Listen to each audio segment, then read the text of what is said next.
علامہ راجہ ناصر عباس صاحب، پہلے تو اگر تھوڑا سا آپ ہمیں بریف کریں کہ امت مسلمہ کا جو اس پر ریئیکشن ہے اس کو آپ کیسے دیکھتے ہیں، اور ایک انکنفرمڈ رپورٹس جو سوشل میڈیا پر تو سرکولیٹ کر رہی ہیں جس کے مطابق سعودی عربیہ نے کہا ہے کہ جو ان کے جو نیگوسیشنز چل رہی تھیں نارملائزیشن کے لیے، کہ تعلقات کو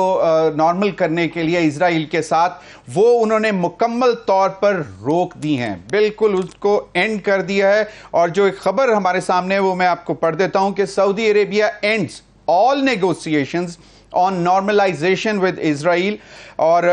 اس خبر کے مطابق، جو کہ ابھی ہمارے پاس مکمل طور پر کنفرمیشن نہیں آئی ہے، اس کے مطابق کہ سعودی عربیہ نے U S secretary of state Antony Blinken کو یہ بتا دیا ہے کہ سعودی Arabia is ending all negotiation on normalising relations with Israel. اور یہ reports the Israeli newspaper, انہوں نے اسرائیلی نیوز پیپر کو کوٹ کیا ہے، دا جیروسلم پوسٹ، اور کہا یہ جا رہا ہے کہ یہی خبر جو ہے it is also being echoed by the Saudi media outlet the Saudi Post published in the United State. جی علامہ صاحب، کیسے دیکھتے ہیں آپ اس پیش رفت کو اگر تو یہ کنفرم ہوتی ہے، اور دوسرا اوور آل امت مسلمہ کا جو اس وقت ریئیکشن ہے اس پر؟ بسم اللہ الرحمن الرحیم، شکریہ۔ دیکھیں، امت مسلمہ کا جو فورم ہے OIC ہے، اور میرے خیال میں ابھی تک OIC کا کوئی ایسا رول جو پازیٹیو ہو اور فلسطین کے مظلوموں کی جیسی اعانت، نصرت اور مدد ہو سکے، اور اسرائیل کی ظلم، بربریت اور درندگی کو روکنے میں رول پلے کر سکے، وہ نظر نہیں آ رہی ہے۔ تعلق ہے حماس کا، آپ دیکھیں کہ غزہ کے بہت ہی لمیٹڈ ایریا میں 41 کلومیٹر لمبائی ہے اور 6 سے 12 کلومیٹر چوڑائی، اور 20 لاکھ کے قریب آبادی ہے وہاں پر۔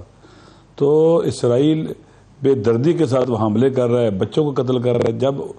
وہاں کے مجاہدین سے جنہوں نے وہاں پر حملہ کیا ہے، جنہوں نے جو 15 سال سے زیادہ عرصہ ہونے والا محاصرے میں ہے، ان کا زمینی محاصرہ بھی ہے، اس طرح سمندری محاصرہ بھی ہے، اور فضائی محاصرے میں بھی ہیں،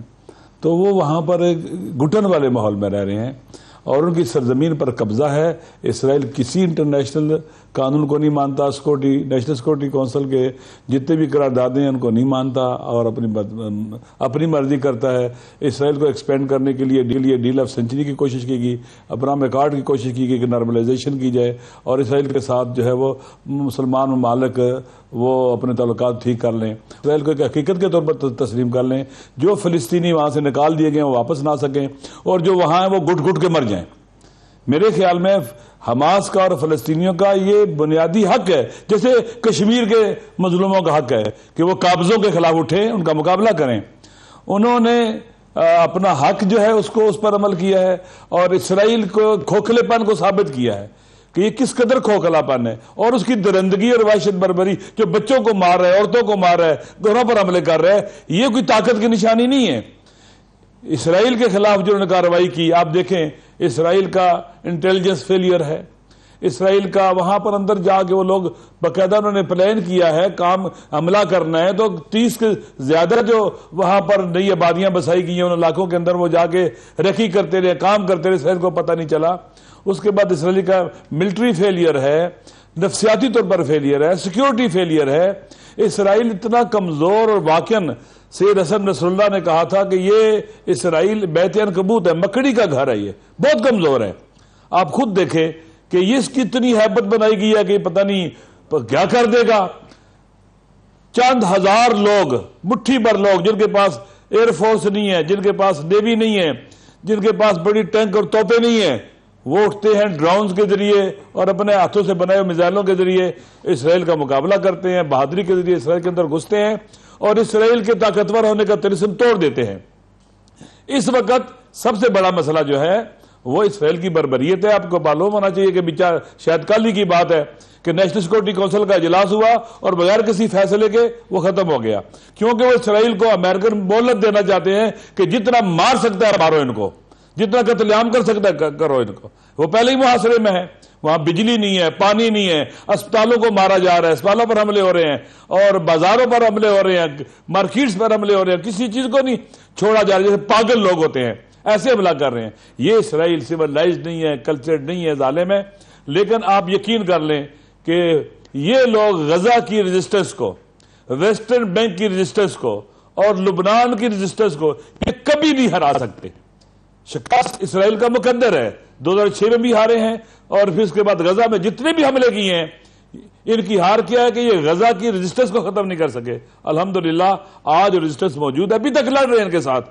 اسرائیل کے اندر گھس کے لڑ رہے ہیں, لیکن یہ ان کے ساتھ لڑنے میں ناکام ہیں اور بے گناہوں کو مار رہے ہیں. جہاں تک آپ نے سعودی عرب کا کہا ہے, دیکھیں تمام مسلمان ممالک کی ذمہ داری ہے کہ اس ایسا ملک جو واقعی انلیگل ہے, انلیجٹیمیٹ ہے, جس کی کوئی حیثیت ہی نہیں ہے, اس کے ساتھ تعلقات بنانا, اس کو تسلیم کر لینا, قبلہ اول پر ان کے تسلط کو تسلیم کر دینا, یہ ننگ ہے, کسی بھی مسلمان ملک کے لیے ننگ ہے. اور لہٰذا اور اگر حکومتیں اپنے مفادات کی خاطر اسرائیل کو تسلیم بھی کر لیتی ہیں, امت مسلمان عوام نہیں مانتے. آپ دیکھ لیں, کل اگر مصر نے قبول کر لیا تھا تو مصری عوام نے قبول کیا اسرائیل کو, ریکگنائز کیا نہیں کیا ہے. کہیں بھی ایسے نہیں ہوگا. لہٰذا میرے خیال میں اسرائیل کے بارے میں جو نفرت مصر میں پائی جاتی ہے وہ بہت زیادہ ہے. عوامی جو رائے ہے, عوامی جو منگیں آرزویں ہیں وہ یہ ہیں کہ وہ فلسطین کے مظلوموں کے ساتھ ہے, فلسطین کے مظلوموں کے ساتھ. بالکل صحیح, کو تسلیم کرنے والوں کے ساتھ نہیں ہے. صحیح, بالکل صحیح. پہلے کتنے ہی سالوں سے ہم دیکھتے آئے ہیں جس طرح کے مظالم اسرائیل ڈھاتے رہے ہیں فلسطینیوں پر, اور اس کے اوپر ہیومن رائٹس کی بھی اتنی آواز نہیں آتی تھی. لیکن ہم نے دیکھا کہ 7 تاریخ کے بعد سے انٹرنیشنل اور خاص طور پر جو ویسٹ ہے وہ بہت اس کو پروپیگنڈا کر رہا ہے کہ جی پتہ نہیں کون سے, کہ دیکھیں جی ٹورسٹ اٹھا کے لے گئے, ان کو مار دیا, بچوں کو مار دیا. پہلے جو اسرائیل کرتا رہا اس پہ تو اتنی آواز نہیں آئی تھی. اور جس طرح ابھی کہا کہ سیکیورٹی کاؤنسل کا اجلاس ہوتا ہے, instead of taking final decision وہ ڈیلے میں ڈال دیتے ہیں کہ جی چلیں ابھی مؤخر کرتے ہیں. آپ اس پوری پیش رفت کو کیسے دیکھتے ہیں؟ اور پاکستان کا جو جس طرح کے پرائم منسٹر, آج بھی ہمارا انٹریکشن تھا, انہوں نے وہی بات کی کہ وہ جو 2 اسٹیٹ جو معاملہ ہے اسی طرح جو ہے فلسطین کا معاملہ چلنا چاہیے, جو انہوں نے کہا کہ 2 ریاستی حل ہی فلسطین اور اسرائیل کا جو ہے وہ تنازع کا واحد حل ہے. اور وہی 1967 کی جو پوزیشن, اسٹیٹڈ پوزیشن ہے فلسطین کی, اس حوالے سے دیکھیں ضمیر حیدر صاحب, ظاہر ہے کہ پاکستان کی اسٹیٹڈ پوزیشن یہی ہے کہ ایک ایسا 2 ریاستی حل جس میں ایک آزاد فلسطینی ریاست اقوام متحدہ کی قراردادوں کے مطابق اور جو فلسطینی عوام ہیں ان کی امنگوں کے مطابق قائم کی جائے. 1967 سے پہلے والے بارڈرز ہوں اور ایسٹ یروشلم مقبوضہ بیت المقدس اس کا دارالحکومت ہو. یہ وہ اسٹیٹڈ پوزیشن ہے جو پاکستان لیتا آیا ہے. پاکستان اسرائیل کی ریاست کو تسلیم نہیں کرتا. ہم ہمیشہ ان کو ایک مقبوضہ اور قابض فوج کے طور پر جو ہے وہ قابض فوج کے طور پر ٹریٹ کرتے ہیں, اور ہمارے فارن آفس نے ان کو ایک ایسی اینٹی قرار دیا. لاس آف لائف جو ہے اس کے اوپر یقیناً ریگریٹ کرنا چاہیے, لیکن سوال یہ ہے کہ جو اس میں نمبرز ہیں وہ نمبرز ہمیں کیا بتاتے ہیں کہ ایک طرف اگر چند درجن مارے جاتے ہیں تو دوسری طرف سینکڑوں مارے جاتے ہیں بے دردی سے, اور کس جگہ پر, وہی جو ان کا علاقہ ہے